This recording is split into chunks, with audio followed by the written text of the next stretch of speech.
Olá, bem-vindos, sejam bem-vindos a esta nossa primeira conversa de 2026 e acredito, pelo menos pelas reações que nós tivemos, que vai ser muito interessante.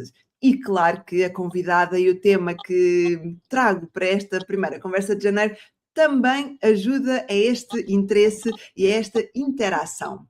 Hoje estou acompanhada pela Susana, que fez uma reconversão de carreira, uma transição de carreira e que já me acompanha há algum tempo. Susana, eu fui ver a nossa primeira interação de mensagens e consta com abril de 2025, portanto, provavelmente já me acompanhavas antes disso, mas foi a primeira interação que nós tivemos. E houve um dia que disse à Susana, um dia havemos de falar sobre o teu processo, sobre o teu progresso, toda esta interação de mudança de carreira, porque sei que é de interesse comum, porque há muitas pessoas que querem mudar, mas depois têm receio, têm dúvidas, não sabem em quem esclarecer, e então pensei que começar 2026 com esta temática serviria aqui para inspirar quem nos vai ouvir hoje, porque está a ser gravado, portanto, em diferido, quer seja no YouTube, quer seja depois no formato áudio do Spotify, e vamos aqui então dar o exemplo da Susana. A Susana também vai partilhar dicas, sugestões,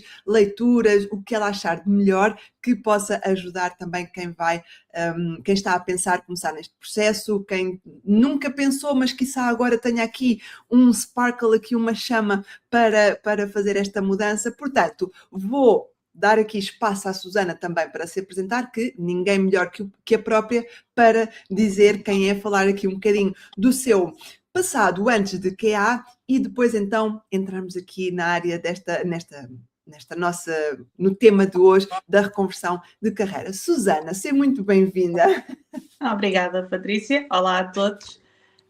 Como a Patrícia estava a dizer, e muito coincidentemente, em abril de 2025, foi o mês em que eu fiz a minha conversão para a carreira de QA. Portanto, Pronto. coincidências bonitas. Pronto, vamos aqui então um bocadinho ao passado. Eu sou a Susana, neste momento tenho 33 anos, sou mãe de um menino e resido em Braga.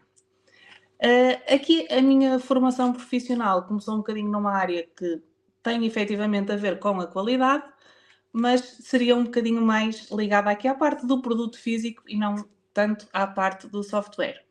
Eu sou licenciada em Engenharia de Instrumentação e Metrologia. Explicando aqui um bocadinho este palavrão. Ou seja, tudo o que tem a ver com calibração de equipamentos. No meu caso, a minha maior experiência era na calibração de balanças. Pronto, depois de 7 anos na mesma empresa, na mesma coisa, começa a vir aquela coisa de e agora? Será que é só isto? E também um bocadinho por influência de colegas que entraram na área, comecei aqui a abrir um bocadinho os meus horizontes e a querer saber mais um bocadinho do que era isto do QA. E pronto, foi aí que começou o bichinho e que começou depois todo o processo até que finalmente consegui fazer a conversão de carreira. Boa. Então, estamos a falar aqui portanto, se nós começarmos a conversar em 2025, falamos aí com este bichinho e esta vontade de trocar, talvez 2023, 2024, diria eu? Sim, final de 23, início de 24, sim. Boa. Pronto, e é muito comum esta chegada a um ponto de carreira em que nós dizemos, e agora? O que é que dá para fazer mais? E aparece muitas vezes a área das tecnologias, que se calhar anteriormente, não no teu caso, porque tu vens de uma engenharia, portanto a tecnologia de alguma forma já estava contigo, mas acontece muitas vezes que quem teve receio de ir para uma engenharia ou de ir para algo que fosse mais desafiante, porque tinha receio das matemáticas, das físicas, das químicas, do que seja, chega a um certo momento em que diz, se calhar isto até é para mim, se calhar existe mais áreas na tecnologia do que não apenas aquelas mais conhecidas do mercado e do público. E qualidade de software, o que nós falamos em termos curtos de QA, Quality Assurance, portanto, garantia da qualidade de software, é quiçá uma oportunidade. Se bem que, fazendo aqui um parênteses, e talvez a Susana me vá concordar comigo ou não, que há por vezes uma incorreta ideia de que é uma área que é fácil. E não é que seja uma área difícil, mas tem os seus desafios que, por vezes, só quando se está efetivamente lá dentro é que começamos a perceber os mesmos. Não é que não sejam ultrapassados, mas é também importante perceber isso, que pelo menos eu vejo isso, e não sei, Susana, tu também se viste, existe uma certa promoção de uma facilidade e de vários benefícios que não é que eles não existam, mas demoram um bocadinho.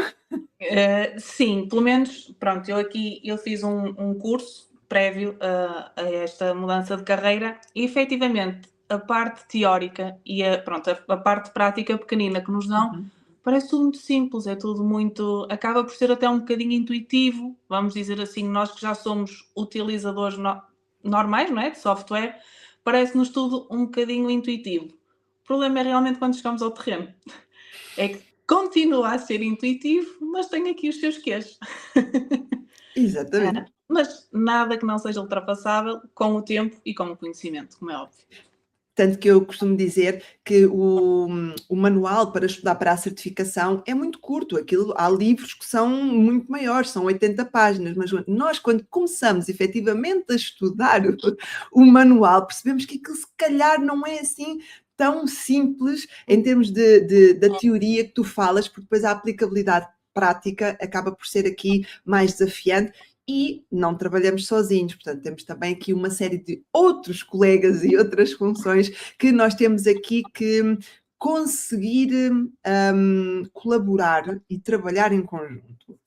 Mas dizias-me tu então que chegaste a um patamar de carreira em que te sentiste estagnada, que é mesmo essa a parte de não saberes o que é que ias fazer para depois, surgiu a ideia de qualidade de software e onde é que tu foste procurar mais informação? Porque eu sei que à data existe muita informação disponível, mas tu, quando decidiste embarcar neste novo desafio, acredito que devas ter procurado informação online. Tanto que disseste que fizeste um curso. Sim. E a informação que tu encontraste na altura e aquilo que tu perspectivaste da carreira pareceu-te ser um bom desafio em termos de mudança, dado que tu vinhas de algo que conhecias e vinhas entrar numa área de tecnologia, que é muito, ou tecnologia mais dedicada ao software, e tu vinhas de produto físico. A informação que tu procuraste foi a suficiente para te conseguir aqui ter a certeza de que efetivamente era uma boa mudança para ti? Sou sincera, a informação ajuda, mas acho que aquilo que nos ajuda muitas vezes a dar o clique é efetivamente este tipo de testemunhos. Quem já está na área. Certo. Porque, pronto, eu vi a informação e efetivamente achei uma área espetacular, super interessante, mas se calhar eu ficava naquela, será que isto é para mim? Será que vai funcionar? Será que é mesmo assim como está aqui escrito?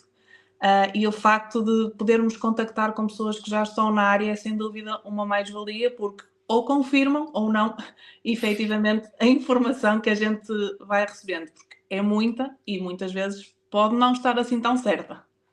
E muita informação, muitas vezes numa língua que não é a nossa, e que também pode ser aqui uma barreira de conseguir ter mais informação e procurar mais fontes de conhecimento. Então, tu decidiste dar o salto, mas não largaste o teu emprego imediatamente.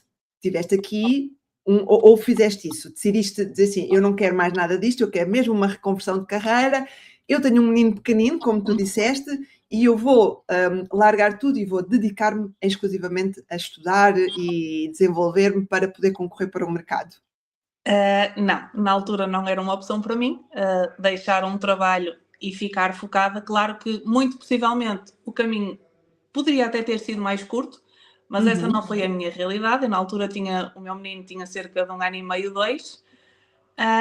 Ou seja, toda a rotina de uma criança, mais um trabalho de 8 horas, o resto tinha que encaixar, fosse de que forma fosse. Começámos aqui, pronto, o meu processo foi todo via LinkedIn, era enviar currículos todo dia, a toda a hora, mais do que uma vez, até muitas vezes para o mesmo anúncio, e fazer entrevistas no carro, na minha hora de almoço. É a realidade.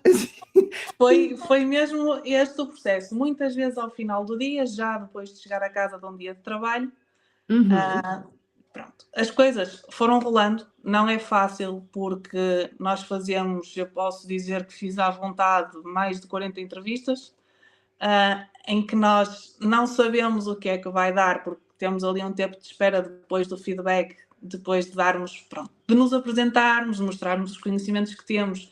Depois a empresa, muitas vezes, a maior parte das vezes, consultoria, vão ver com os clientes se há oportunidade, se não há oportunidade. Ou seja, é um processo que é preciso gerir aqui muito a ansiedade, as expectativas, mas no fim acaba por ser muito recompensador. Certo. E durante esse processo, temos aqui 2 pontos. Tu estudaste ou tu tiveste um momento em que só te dedicaste a estudar para te preparar para as entrevistas ou ao mesmo tempo que estudavas, estavas a candidatar-te para o mercado de trabalho? Pronto, eu tive 2 fases. Tive a fase inicial em que fiz a formação e aí estava 100% dedicada à formação. E depois, quando nós entramos aqui nas entrevistas, entramos aqui numa coisa muito gira que são as chamadas entrevistas técnicas. Em que nós, quando vamos às primeiras, nós não fazemos ideia do que é que nos vão perguntar. Nós temos no nosso perfil que somos júnior, com muita experiência ou quase nenhuma, que muitas vezes é o que acontece, nenhuma ou quase nenhuma. Então nós vamos um bocadinho a medo do que é que nos vão perguntar, que tipo de perguntas é que podem fazer. E o que eu fui fazendo depois de terminar o curso foi, tinha uma entrevista, se passasse à fase da entrevista técnica, eu gravava a entrevista, ficava com as questões, Certo. e com as questões que me iam sendo colocadas, eu também ia aprofundando o meu estudo à volta dessas questões que me iam sendo colocadas, porque era uma forma de, nas próximas, eu não ser, vamos dizer assim, apanhada tão desprevenida, ou estar um bocadinho melhor preparada. Isso é uma estratégia interessante e é também importante que quem nos ouve tenha essa percepção, porque a preparação para as entrevistas não é chegar e eu sou, desculpem a expressão, não é chegar e eu sou a estrela. Nós vamos aprendendo, cada entrevista é um momento de aprendizagem. E é preciso muita bagagem, como tu disse, Jana, e bem, é preciso muita bagagem para ir à entrevista, porque às vezes é mais uma e nós vamos estar a repetir a nossa história mais uma vez, porque muitas vezes essa primeira entrevista é com os recursos humanos, que muitas vezes estão ali só em modo lista de supermercado a confirmar se conhece, já trabalhou, sabe que experiência é que tem, o que é que não tem, e nós repetimos aquilo vezes e vezes e vezes sem conta, mas é importante que para também nós sejamos mais, para que sejamos mais eficientes, entendamos o que é que nós estamos a repetir, como é que nós podemos sintetizar para que também esse processo não seja cansativo, porque como tu dizes bem, é preciso estofo, é preciso aqui lidar com a ansiedade, é preciso lidar com os nãos, é preciso lidar com o silêncio e nós não podemos desistir. Eu também já estive em processo em que passei por muitas entrevistas e muitas, e muitas, e muitas, e uma pessoa tem que ir e em cada processo nós vamos aprendendo. Se calhar não é preciso falar tanto, se calhar o que eles querem saber é isto ou aquilo, porque acredito que também tenhas feito algum estudo das vagas, portanto, o que é que efetivamente queriam e fosse adaptando o teu discurso a esse ponto. Era isso que tu também fazias? Sim, também. Normalmente eu procurava sempre vagas que estivessem mais de acordo com aquilo que eu saberia que já tinha algum conhecimento prévio. Mas claro que havia outras vagas que, apesar de serem uma candidatura para júnior, se calhar, por exemplo, eu não preenchia os requisitos todos. Certo. E acho que um ponto muito importante quando nós estamos nas entrevistas é, se não sabemos, não sabemos. Se já ouvimos falar, ok, sim, tenho conhecimento, já ouvi falar, e se conhecemos, conhecemos. Acho que a transparência e a sinceridade ajudam também muito nesses casos, porque quem está do outro lado percebe perfeitamente se estamos a ser verdadeiros ou não, e acabam por, se calhar a gente até nem tem o conhecimento e eles gostam de nós na mesma e decidem apostar em nós. Não é por nós não sabermos ou não conhecermos que ficamos de parte. Ainda bem que falas nisso, porque há muita ideia de que se tem que saber muitas coisas e tem que se ter uma lista enorme de tecnologias e de tudo, mas depois quando se chega ao processo de entrevista, não conseguimos aqui de uma forma estratégica explicar o que é que sabemos, porque é que fizemos isto e aprendemos aquilo, e é muitas vezes o que querem saber é não só a parte técnica, porque o técnico nós vamos aprendendo, é como é que tu te desenvelhaças em dificuldades, o teu espírito crítico, a criatividade, porque é que tu tomaste uma decisão e não outra. E eu sou totalmente a favor do que tu dizes, quando não se sabe mesmo, porque até se pode achar que se está a enganar o recrutador ou a outra pessoa e dizer qualquer coisa só para parecer bem, porque até ouvimos alguém dizer que sim, e depois somos contratados e depois vamos para a vaga e quando chega a hora do vamos ver, ficamos agarrados na mão porque afinal eu não sei aquilo que dizia que sabia. Exatamente. E não, reparei muito que dão muita importância à nossa facilidade de comunicação, à forma como nós falamos, à nossa postura. Fazem muitas vezes questões do género: se tivesse esta situação, como é que resolverias? Vai muito de encontro àquilo que tu estavas a dizer, a forma como nós vamos resolver os nossos problemas, o nosso pensamento crítico, e acho que, acima de tudo, é a nossa forma de comunicar. Porque nós, quando estamos na área de QA, como estavas a dizer um bocadinho ainda mais atrás, nós trabalhamos com muitas pessoas dentro de uma equipa e é importante que todos nós estejamos sempre alinhados e, acima de tudo, que, dando um exemplo, que eu perceba aquilo que a Patrícia me quer dizer e que a Patrícia perceba aquilo que eu lhe quero dizer para estarmos no mesmo fio condutor. Sim, porque e não fosse eu tão defensora da comunicação, das tais soft skills, que em português se traduz para competências básicas, que de básico não tem nada, sim, faz parte de nós ter que comunicar, mas só quando nós nos deparamos por vezes com determinados colegas, com determinadas situações, vemos o quão difícil é comunicar. E nós, que acho, temos que ter aqui esta extra capacidade de ter algum sangue frio para conseguir lidar com algumas situações, de conseguir ter as costas largas para assumir erros que por vezes não são nossos, mas que é o que há que não viu, e isso muitas vezes também não é passado, este tipo de situações do dia-a-dia não são passadas ou partilhadas com quem está a querer entrar na área. E parece que é tudo assim fácil e são tudo flores, mas depois no dia-a-dia, na parte efetivamente da realidade e do estamos todos juntos e vamos lá ver como é que isto funciona, não estamos preparados para isso, e não são as tecnologias, as ferramentas, as linguagens, tudo aquilo que nós sabemos que nos vão facilitar nessa altura. E eu creio que, pelo menos é a percepção que eu tenho, que falta um bocadinho também de mostrarmos isso, e ainda bem que tu falas também é a forma postural, a forma comportamental que permitiu que eu fosse vista no meio de outras X pessoas que estavam a concorrer à vaga. Exatamente. Sim.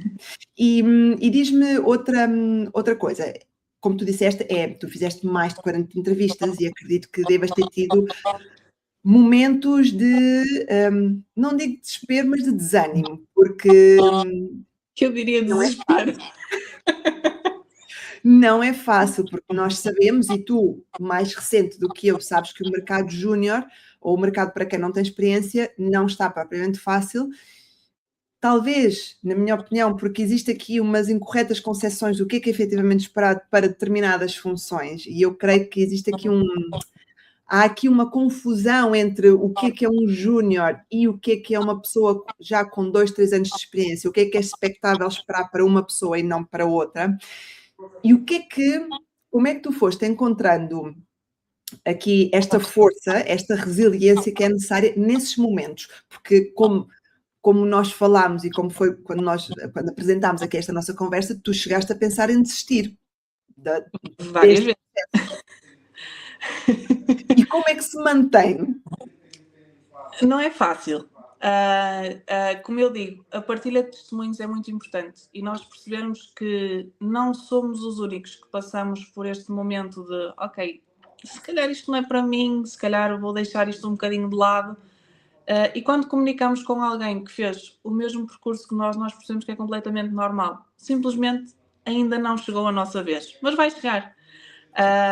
Mas também contei muito, e aqui não posso deixar passar com a ajuda do meu marido, que sempre me disse, não, tu consegues, tu és capaz. Foi mais uma entrevista, não foi desta, vai ser para a próxima. E pronto, e foi isso que me foi dando alento. Fiz as minhas pausas, quando precisava, quando achei que estava a ser demais, então aí fazia uma pausa, aproveitava também estas pausas para ir reforçando conhecimento e depois, quando sentisse que estava preparada, voltava à carga. Lá está, é o não desistir, é o acalmar, ganhar fôlego e depois continuar. Porque desistimos, nunca chegamos ao destino. E tu falas muito bem, a rede de apoio. Por vezes nós temos a rede de apoio em casa, mas por vezes quem está em casa não entende o que é que nós falamos. E esta diferença também se vê para quando somos jovens e acabamos de sair da faculdade, ou estamos à procura do primeiro emprego, a rede de apoio ou a perspectiva para uma mudança ou para a área é assim, vai, experimenta, é jovem, mas quando nós já estamos num emprego, já temos uma família, uma casa, uma certa estabilidade e agora vamos querer dar o salto para o vazio, ou seja, o vazio no que eu digo é para o escuro, porque nós vamos trocar o certo pelo incerto. A rede de apoio que nós temos em casa, por vezes, não é bem aquela que nós precisamos, porque não fala a mesma língua, não percebe porque é que nós queremos trocar, porque se estamos bem, se estamos garantidos, porque é que queremos trocar. Por isso, ainda bem que tu falas também nisso, de que não só a rede de apoio externa, mas também a interna. E se não existir internamente, procurar pessoas que nos possam dar aqui este talento, porque o processo sozinho é difícil, acompanhado é mais fácil. E eu também tive esse feedback do, então, mas estás há 7 anos na mesma empresa, porquê é que vais sair? É uma área diferente, será que vai resultar?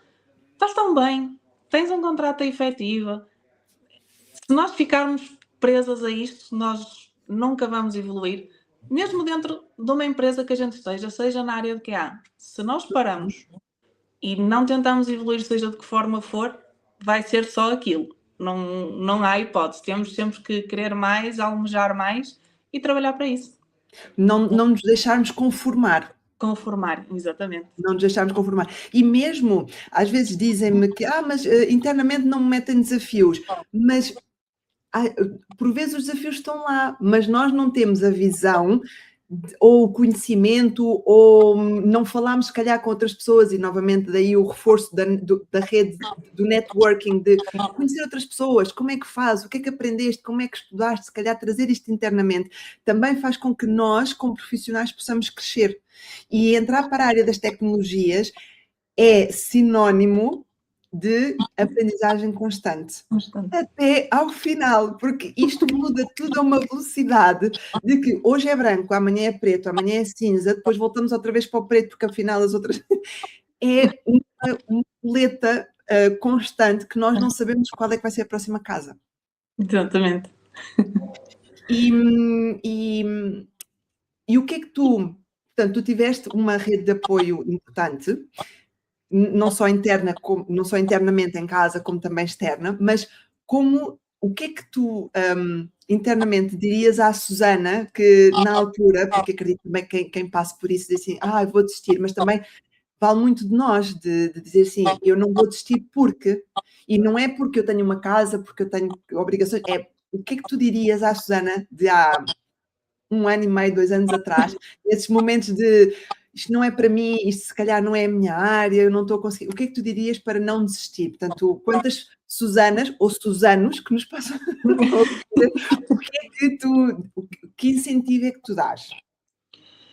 Eu acho que se têm a certeza que é isto que querem, é mesmo continuarem, não desistirem, fazerem as pausas que têm que fazer, não desesperar, não chegar ao ponto do desespero. Se está a ser demais, façam uma pausa, continuem aqui se quiserem a reforçar conhecimento ou não, façam uma pausa completamente total e quando se sentirem aptas novamente, então aí sim, voltem à carga com tudo, porque a oportunidade vai aparecer. Não é porque tu és menos, não é porque tu sabes menos, ou porque não sabes, ou porque não és capaz. Tu és capaz e tu sabes. Só que ainda não chegou à tua altura. Boa. E tu sentiste, essa parte, e agora vamos a outro tema que também é importante, e tu, vindo de uma reconversão de carreira, E eu hoje em dia vejo que existe aqui uma mistura, uma confusão sobre o que é efetivamente o papel do QA. E existe aqui uma promoção muito grande de que o QA tem que ser programador, quase, porque sem automação um QA não é QA. E eu acredito que tu também devas ter passado por isso. Sim. Ou não tiveste essa realidade. E se tiveste, como é que tu conseguiste lidar? Porque eu vejo hoje em dia o número de ferramentas que é pedido e cada empresa tem a sua ferramenta e cada empresa tem as suas necessidades. Como é que um QA, e tu que passaste por isso há pouco tempo, consegue colocar-se numa candidatura não correspondendo a isso? Como é que se lida? Como é que tu lidaste? Pronto, eu, para quem conhece aqui um bocadinho o mundo de QA, a única ferramenta assim maior com a qual eu tinha contactado era o Gira, que acho que toda a gente conhece, é Para a fácil gestão de de projetos. trabalhar para a gestão de Sim. projetos, é muito simples. Mas a verdade é que nós vamos a ver as ferramentas, mudam um bocadinho o layout, pode mudar a forma como nós fazemos as coisas, mas a base é exatamente toda a mesma. Eu entrei numa vaga em que uso o Azure DevOps, nunca tinha visto aquela ferramenta na minha vida. Estou numa área que, pronto, também não é propriamente muito linear, porque eu entrei para a área da banca, mas acho que o nosso posicionamento tem que ser muito, ou sei, ou já ouvi falar, isto se realmente já tivermos ouvido falar. Não sabemos. Mas temos sempre, por exemplo, qualquer ferramenta como o Gira ou o DevOps é para nós fazermos aqui a gestão de todo o projeto, a abertura de bugs. É mais importante nós, se calhar, sabermos a teoria que está por trás da criação de um bug, do report de um bug, de todo o ciclo de vida que isto tem que passar, porque isto estando presente, nós trabalhamos em qualquer ferramenta.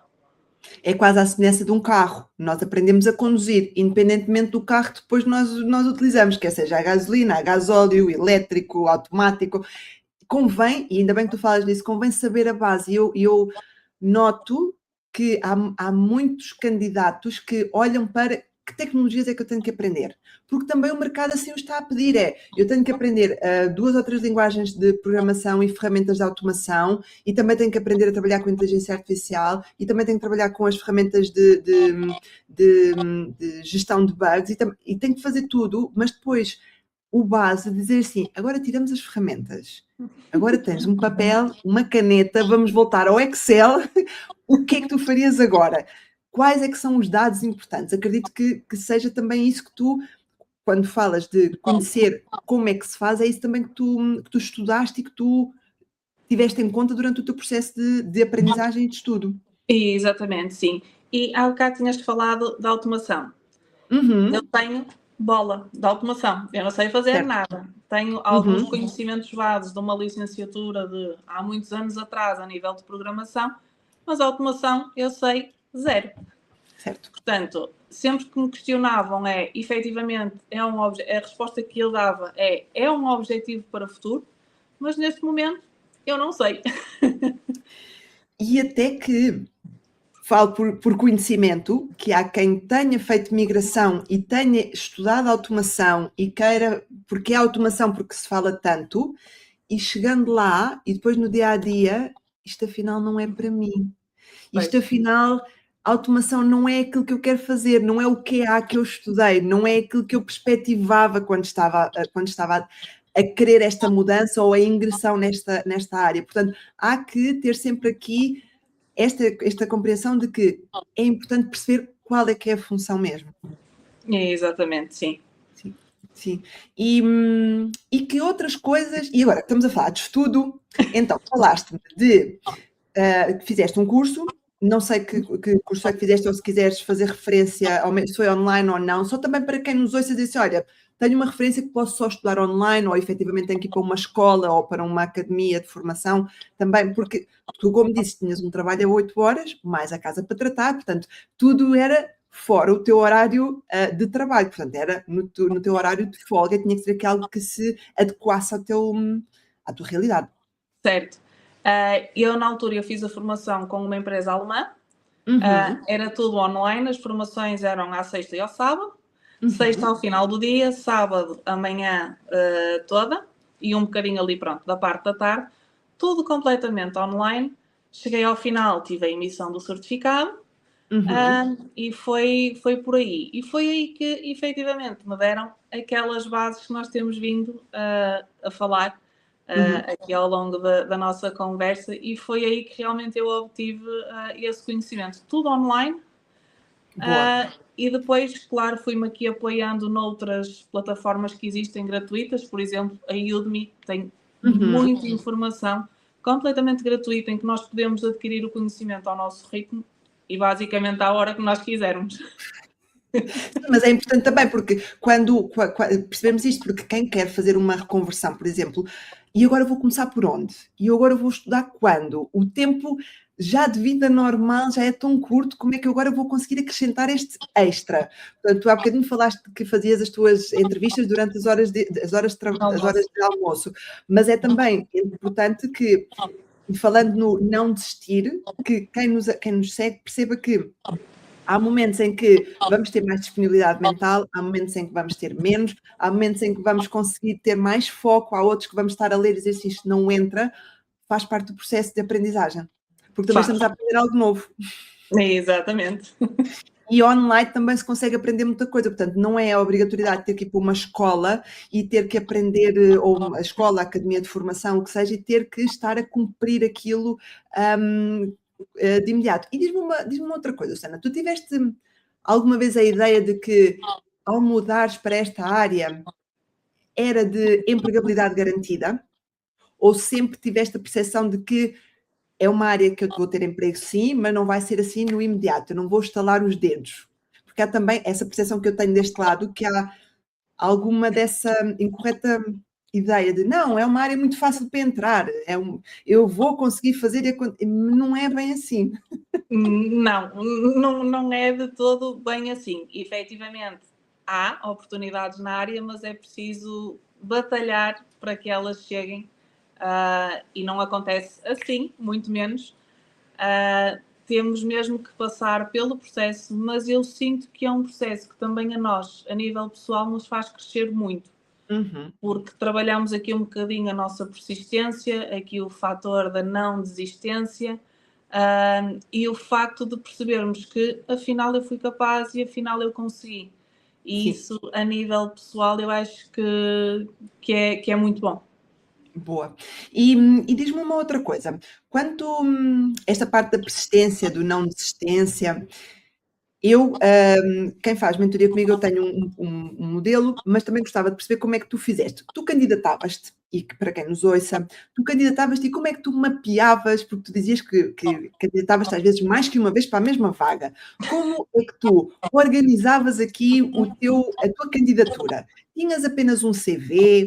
Tinhas um CV mediante as necessidades?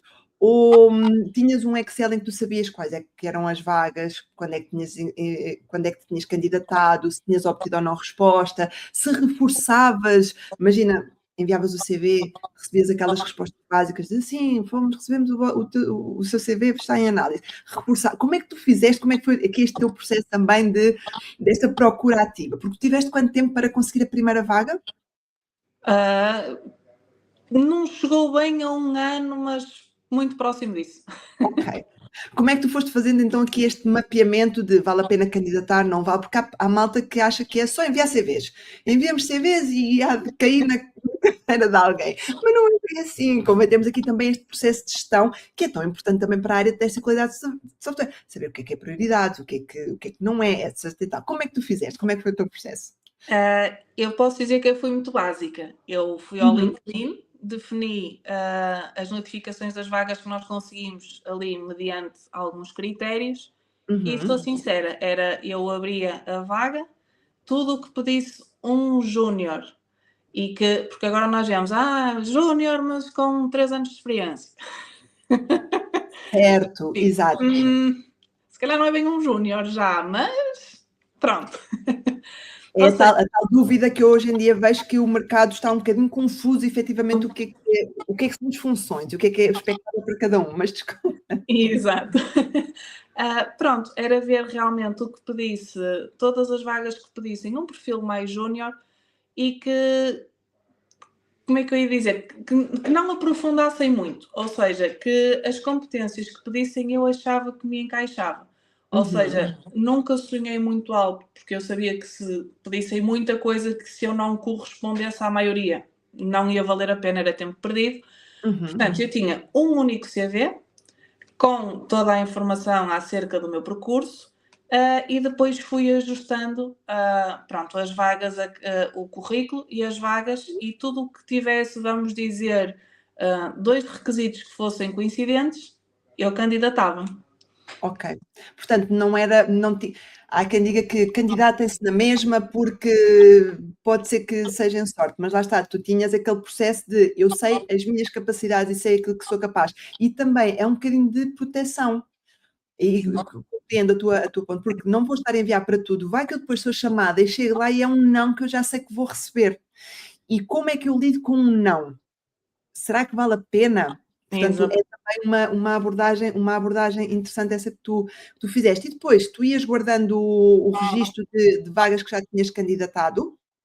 Sim, normalmente guardava o registro e Uhum. depois também o que acontecia muitas vezes é, por exemplo, quando nós candidatamos e a empresa consultora nos liga e quer fazer a entrevista connosco, eu na minha agenda eu sabia que eles dizem no período de uma semana a gente dá a resposta. Se no final daquela semana eles não me ligassem, era eu que estava a entrar em contacto com eles para saber se havia alguma informação, se não, porque eles trabalham com centenas de currículos se for preciso. E o nosso pode ficar esquecido e nós até sermos um perfect match para um projeto qualquer que eles tenham lá. Portanto, acho que outro ponto importante é não deixar a responsabilidade só nos outros e assumirmos também um bocadinho a responsabilidade de ir atrás. Uhum. Lá está, porque como tu dizes, eles recebem centenas, eles fazem entrevistas, às vezes só para ter pessoas em base de dados. E se nós não formos atrás, e se nós não insistirmos, e se nós não procurarmos, e quiçá, agora pode ser discutível esta sugestão que eu vou dar, quem é que nos fez a entrevista? Contactar através do LinkedIn, perguntar se há vagas, e também importante, há também a possibilidade, eu sei que há muitas pessoas que não sabem, de fazer candidatura espontânea. Não é só porque não está lá a vaga que não existe essa oportunidade. Ou, quiçá, até fica ali na lista de, olha, está aqui um bom candidato. Quando nós tivermos uma vaga para determinada função, está aqui uma pessoa que nós podemos chamar. E a malta, por vezes, não tem essa percepção do só se candidata à vaga, mas há o espontâneo. Exato. Porque há vagas, às vezes, que não saem do interno. Porque internamente alguém que conhece alguém, olha, faço daqui uma referência e a vaga nem sequer aparece cá fora. Portanto, é Claro. também importante de espontaneamente nos candidatarmos. E tu procuravas, tu tinhas a curiosidade de ir ver a consultora, por exemplo, procurar feedbacks das consultoras ou das empresas, se fosse para a empresa diretamente de feedback da empresa, porque também há quem faça isso para saber com o que é que vai contar ou não. É, exato. A nível da empresa, não, mas a nível de consultoras, sim, fazia muito isso. Para De tentar perceber procurar. aqui, pronto, também com que tipo de seriedade, vamos dizer assim, é que estamos a trabalhar ou aqui a estabelecer um bocadinho uma parceria, porque a verdade é uma, nós estamos a entregar dados pessoais nossos a Uhum. alguém que os vai usar supostamente para um processo de recrutamento, mas a gente nunca sabe onde é que os nossos dados, a gente entregou o currículo, a gente deu as autorizações, nunca sabemos muito bem a finalidade final daquilo. Sim, e lá está, e também perceber qual é, a confiança que nós podemos em ter alguma vaga ou não. E ainda mais, falar com a nossa rede de contactos, falar com o network. Olha, eu estou à procura de determinada vaga, se tu conheceres alguém, eu muitas vezes, olha, recentemente até tive esse caso de 2 pessoas que me vieram contactar e que eu tinha sido contactada de: "Olha, se conheceres alguém com determinadas vagas", eu: "Olha, vai encaminhando", porque quem já está na área não se importa de ajudar, porque Exato. sabemos o que é esse processo e sabemos o que é que daí passa. E que lições, durante o teu processo de entrevista, que lições é que tu guardaste e que tu sabes de se eu algum dia acompanhar alguém ou se alguém me perguntar alguma coisa, coisas que eu sei que vale a pena fazer e coisas que eu sei que não vale a pena fazer e que não vale a pena ficar ressentido porque não aconteceu como era suposto. O chamado lessons learned, depois do processo ter passado. Depois do processo ter passado, tens algumas assim que te lembres agora assim, de cabeça? Não, acho que a maior lição mesmo é duas grandes, vá, pronto, que é aqui a fase efetivamente do não desistirmos e de procurarmos, acima de tudo, algo que nós achemos que esteja ajustado àquilo que é o nosso perfil, para efetivamente diminuirmos o stress dos nãos, e daí a gestão de expectativas, que também é muito importante. E aqui a parte de lessons learned ou de processo, o que é que tu achas que foi está-me a faltar a palavra, que foi diferenciador, boa, consegui, diferenciador para tu, porque a Susana já me confidenciou que esteve imenso, e como vocês já ouviram também, mas esteve imenso tempo, mas a última vaga, a última entrevista foi no espaço de 3 dias, tu tiveste o sim. Sim. O que é que tu achas que foi o que é que fez com que esse sim fosse tão rápido depois de um processo tão longo? Então vou contar um bocadinho a história que assim é capaz de... Pronto, isto foi uma entrevista que eu fiz, já era um final de semana, era uma semana que eu estava, nunca mais me esqueço isso, estava particularmente cansada, e foi uma entrevista que eu entrei na entrevista com aquela coisa do, ok, vamos ver o que é que vai dar, completamente despreocupada. E acho que efetivamente esse foi o fator-chave, foi o facto de não ir com aquela preocupação, o que é que me vão perguntar, e se eu não souber, e o que é que eu vou dizer? Certo. Como ia tão descansada, correu tão naturalmente a primeira entrevista, que foi efetivamente na altura com a diretora dos recursos humanos. Depois passaram à entrevista técnica, em que conversa puxa conversa, perguntas técnicas, tive uma ou duas. O resto foi, queriam-me conhecer a mim, queriam efetivamente conhecer o trabalho até que eu já desenvolvia. E quando não foi meu espanto, 2, 3 dias depois recebi uma chamada e disse, ok, isto tão rápido vai ser um não absolutamente redondo, porque não é normal nós recebermos respostas no prazo de 3 dias, é sempre de uma semana para a frente. Quando ouço do outro lado, olá Susana, queremos trabalhar contigo, posso dizer que literalmente o meu mundo caiu, porque era aquilo que eu mais queria. Estava numa situação, vamos dizer, um bocadinho complicada na empresa onde estava, já era um ambiente muito tóxico e a minha vontade de sair já era muita. Portanto, foi assim quase ouro sobre azul, um descanso completo do género. Eu consegui, eu fui capaz, e acho que é isso. O ponto diferenciador foi mesmo o relaxamento com que eu fui. Novamente, a parte da comunicação e de estarmos preparados e de perceber que as entrevistas, por vezes nós temos que fazer várias entrevistas e não é fazer, estou na entrevista, desliguei e vou à minha vida, não penso mais nisso. Não, é importante nós fazermos aqui uma reflexão sobre o que é que fizemos, o que é que falámos, o que é que me perguntaram, o que é que será que eu posso, pelo menos, ler sobre. Eu não vou ter tempo para aprender, mas pelo menos ler sobre, informar-me. Eu não conhecia, porque isso vai ajudar-nos a que na próxima nós estejamos mais à vontade, mais preparados. E tu dizes bem, há bocadinho falaste que isto, nós, quando vamos a uma entrevista, isto é um contrato. Tanto nós somos alvo de avaliação, como a empresa também está a ser alvo de avaliação por nós, porque nós também temos que querer trabalhar com a empresa. E nos processos de entrevista é quando nós percebemos se efetivamente queremos trabalhar com aquela empresa ou não.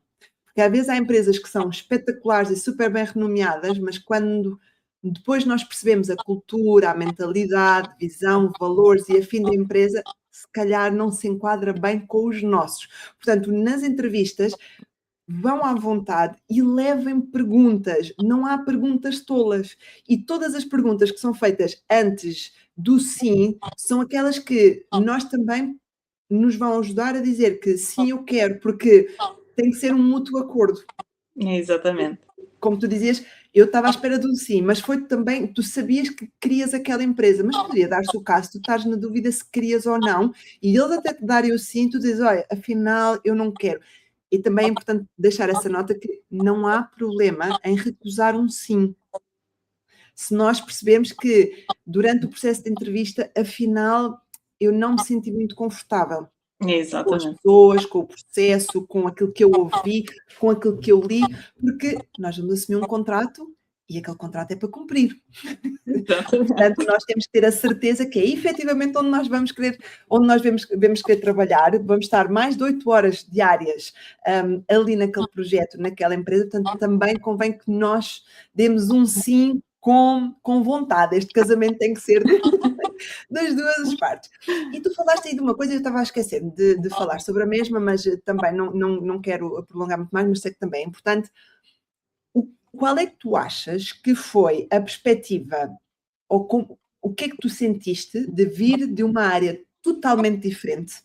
E tu agora falaste, e bem, na última entrevista que te perguntaram sobre isso, como é que tu vês o mercado a aceitar quem vem de uma área totalmente diferente? Porque tu não consegues fazer um reset ao que tu sabias antes, porque tu já vens com conhecimento adquirido. Portanto, tu já vens com experiência profissional. Tu podes vir com alguns vícios, entre aspas, tens aqui alguns métodos de trabalhar. O que é que tu achaste do mercado relativamente a pessoas, a candidatos com este tipo de perfil? Aquilo que eu senti, e aqui está, eu tinha, vamos dizer assim, uma mais-valia porque eu estava na área da qualidade, só não era de software. Ou seja, aqui as minhas skills eram muito parecidas, aquilo que me era pedido de um lado e do outro, porque eu fazia análise de normas e tudo mais, ou seja, era algo que se correlacionava. Mas aquilo que eu sinto é que quando nós estamos a fazer uma transição de carreira e eles tentam saber um bocadinho mais sobre o nosso passado, eu acho que é mesmo para eles tentarem perceber que soft skills é que nós conseguimos levar do nosso passado para a empresa deles, vamos falar assim, de forma a que possamos também ajudá-los nos processos deles e contribuir de alguma forma com outros conhecimentos que eles podem ter ou não, até muitas vezes não diretamente relacionada à área, mas muitas vezes criação de documentação, outros conhecimentos que nós tenhamos e que possam ser uma mais-valia, e eu sinto que é dada muita importância a isso. Portanto, não é esquecer o que é que nós fizemos para trás, é perceber o que é que nós sabemos, como é que se pode adequar, e no nosso processo de apresentação, quando nós vamos à entrevista e no processo de apresentação, entender o que é que nós podemos dar luz e dar aqui valor do que nós sabemos antes, para com aquilo que querem, como tu dizias há bocadinho. Tu já tinhas trabalhado com o Gira, nunca tinhas trabalhado com o DevOps, com o Azure DevOps, mas tu tens o conhecimento, tu tens a estratégia, tu já sabes o base, tu sabes que há formas de trabalhar, tu sabes que tens regras, tu tens ferramentas que permitem fazer uma coisa ou outra, e tu sabes, se não houver ferramentas, como é que tu fazes independentemente. Portanto, não apagar o nosso passado, simplesmente perceber como é que nós conseguimos aqui escrevê-lo na nossa apresentação para com as empresas que daí vêm. Boa. E agora, para terminar, não sei se tu queres dizer mais uma coisa, mas quero só uma única pergunta. Qual é que foi a maior surpresa que tu tiveste? Face ao que tu aprendias, o que tu aprendeste na teoria e o que tu tinhas conhecimento com os outros colegas e com outras pessoas que tu conhecias na área, e quando tu debateste de frente com a profissão. Agora estou aqui, e qual é que foi a tua maior surpresa, positiva ou negativa? Porque também é importante partilhar com quem nos esteja a ouvir de, olha, eu estava à espera de uma coisa e foi outra completamente diferente, saiu totalmente ao lado. Ou então, olha, foi exatamente aquilo que eu estava à espera. Exato. Eu, como vinha de um ambiente um bocadinho negativo, para mim o impacto eu acho que foi todo ele bastante positivo. E porquê? Nós estamos a entrar numa área nova e nós, ok, agora? Eu sei o básico, mas e se calhar isso o básico não chega? E se eles não querem que seja assim? E se é feito de outra forma? Uma coisa que eu achei muito positiva e que me surpreendeu muito foi o facto de, como tu disseste há bocado, não há perguntas parvas. Temos mesmo que perguntar, se não sabemos questionar. As pessoas, normalmente, a maioria delas estão muito dispostas a ajudar, muito dispostas a explicar e a fazerem-nos perceber e entender. E acima de tudo, acho que, pelo menos pela experiência que eu tenho, tentam sempre integrar-nos da melhor forma em todos os processos. Ajudam-nos muito, muito. Nunca me senti desamparada, Sozinha. nunca me senti, sim, sem ajuda. mesmo agora que eu, em menos de um ano, as 2 pessoas que me recrutaram saíram, ou seja, a nossa QA sénior saiu, ficamos 3 júniores. E pronto, aqui depois também a gente perde um bocadinho aquilo que a gente chama a muleta. Mas tem corrido tudo bem, porque o gestor de processo vem cá abaixo e fala e pergunta, e nós estamos completamente à vontade para lhe fazer questões. Não há aqui necessidade de nós ficarmos com dúvidas. E acho que foi isso que mais me espantou, porque às vezes nós temos aquele receio de isso a perguntar, vão achar que eu não sei, ou que eu sou burra, e não, é efetivamente o contrário. Eu sinto que eles valorizam o facto de nós querermos perceber antes de fazermos as coisas. Sim, porque lá está, se nós não sabemos o que é que vamos fazer, o trabalho provavelmente não vai ser bem feito, não vai atingir os objetivos. E sabes que eu também vejo que há muita malta que eu não vou perguntar, que é para não dar parte fraca, mas depois se queixa que as avaliações têm alguns pontos de melhoria. E se calhar esses pontos de melhoria, se essas dúvidas, se essas questões, se essa proatividade tivesse sido colocada a uso, não é? Tivesse sido efetivamente tida em conta, se calhar muitas coisas tinham permitido. E há muita malta que, e tu dizes bem, que às vezes perdemos a muleta. Eu também, quando comecei na área de QA, também perdi a minha muleta na altura, e é a proatividade, é o mostrar, é o perguntar, é o eu não sei, mas eu vou procurar. Eu não sei, não é entrar, claro que não é aqui entrar num burnout e agora achar que tem que fazer tudo. Não, mas é mostrar, olha, eu quero aprender, eu quero saber. E se nós fizermos assim? E se nós fizermos de outra forma? Não é por ser júnior que a nossa palavra é menos tida em conta. Por vezes até trazemos aqui um ar novo à vaga. E atenção, as dúvidas que a Susana tem, seja qual for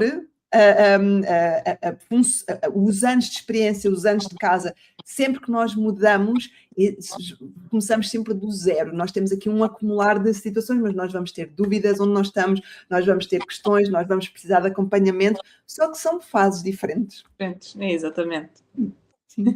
Susana, assim para terminar, o que é que tu queres deixar de nota? O que é que para ti é mais importante ao longo, ou o que é que tu foi mais importante? Porque não é só sorte, como nós falávamos na promoção da nossa conversa. A sorte dá trabalho, a sorte dá muito trabalho, mas acredito que seja muito de a consistência, ter uma estratégia bem definida de o que é que eu vou fazer, quando é que eu vou fazer, a que horas, como é que eu me vou comprometer, o que é que para ti, qual é que é o mais importante que se deve ter em conta para quem quiser ingressar neste desafio de mudar de carreira?